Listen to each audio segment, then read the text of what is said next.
Welcome to Ballet Bites, the daily 10-minute deep dives podcast. Today, we're getting into the nitty-gritty of hand technique and dance, from warm-ups that work wonders to the latest trends shaking up tradition. Absolutely. It's all about those tiny body parts that pack huge drama. You know, the hands, fingers, wrists, the whole expressive toolkit. Right, so the first big point, do dedicated finger warm-ups actually cut stiffness and boost artistry? Or are they, just extra fluff? Teachers report indeed. that simple routines like finger noodles, gentle curls, fans, wrist circles can really loosen up port-de-bras in less than 5 minutes. Exactly. And a recent Dance Magazine survey from 2025 noted that 68% of professionals now incorporate these quick fixes before bar practice. Yeah, It seems the evidence is piling up on their benefits. not only that, but even sports medicine data backs it up. They've shown that targeted warm-ups reduce microstrain in the tiny extensor tendons. Like, it's analogous to how athletes use an ankle TheraBand, just, miniaturized for the fingers. Right, that's a neat comparison. And when you see performances like the Royal Ballet's recent live stream of Giselle, you can almost see the difference. Fingertips shimmering like fiber optic wands because each dancer has primed their hands like a pianist scales before a concerto. That imagery is spot on. Now, moving into some common concerns. Some skeptics argue, I already warm up my shoulders, isn't that enough? But the fact is, fingers have fewer muscle spindles, they stiffen much faster.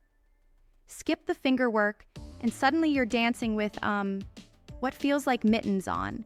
Yep, definitely. And that can totally compromise the articulation of each movement, right? Exactly. Now, the next major discussion is on handling the classic 5-hand sins in dance. Pinched fingers, broken wrists, crab clawing, jutting thumbs, and pancake palms. And the trick is, with rehearsal time already so tight, teachers have to be creative. So true. These micro drills are like bursts of precision training, often, squeezed into just 1 minute for each fault, right? Yep, take for example what they call the soft bubble cue. Imagine a soap bubble between your thumb and index finger. If you squeeze too tightly, it pops. Simple, yet effective. Works like magic. And then there's the hair tie trick. Teachers slip a hair tie halfway up the hand, and if it buckles under pressure, you know your wrist alignment is off. It provides immediate, real-time feedback.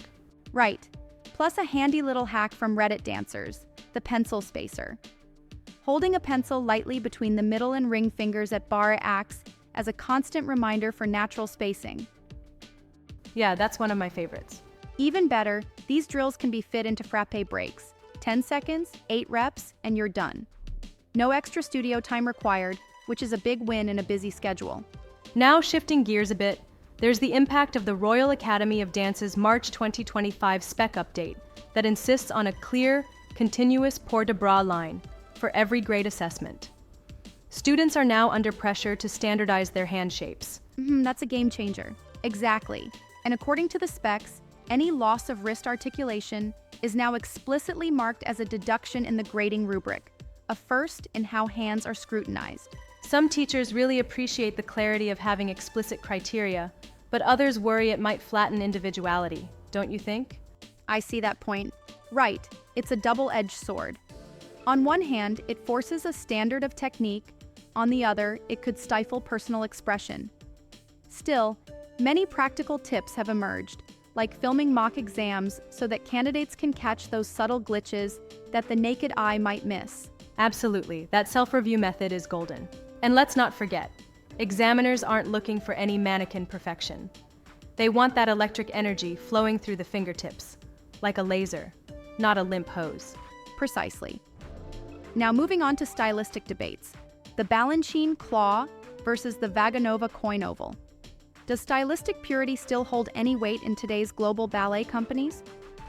According to the Balanced Ballerina's blog, the Balanchine hand is described as burger hold powerful, while the Vaganova prizes a soft oval shape, almost like, pinching a €2 coin.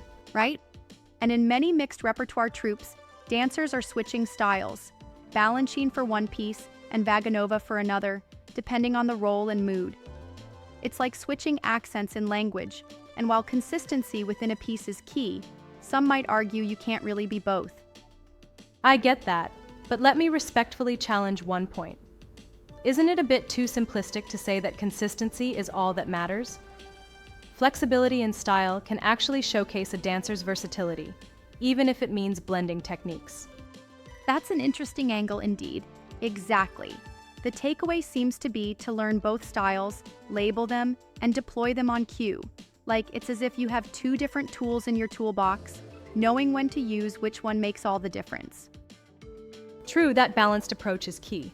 Now, onto a very modern twist. TikTok's 2025 hand dance trend. With $25 million hand dance trend 2025 views and counting, are we seeing outreach that helps technique, or does it actually harm classical discipline? Great question. On one hand, the trend is bringing in a younger crowd, and many kids are now entering studios saying, "Teach me the finger wave." It acts like a gateway to classical hand articulation. Exactly, it's like social media opening up the doors. But on the downside, these hyper-flexed wrists and knuckle-popping poses can create habitual tension. Teachers are now spending the first semester unteaching that TikTok-induced rigidity. Right. And the smart studios are turning that around by assigning students to translate viral finger phrases into classical port-de-bras combinations, merging social media fluency with traditional dance grammar. Yeah, that accidental pedagogy is pretty clever. And because algorithm fame rewards clarity and crisp lines, dancers are suddenly extra conscious about their hand shapes. Speaking of clear lines, let's wrap up with a tools roundup. Traditional mirrors are old news now. Modern dancers are pairing them with phone slow-mo at 120 frames per second to perform what one might call a wrist autopsy. Exactly.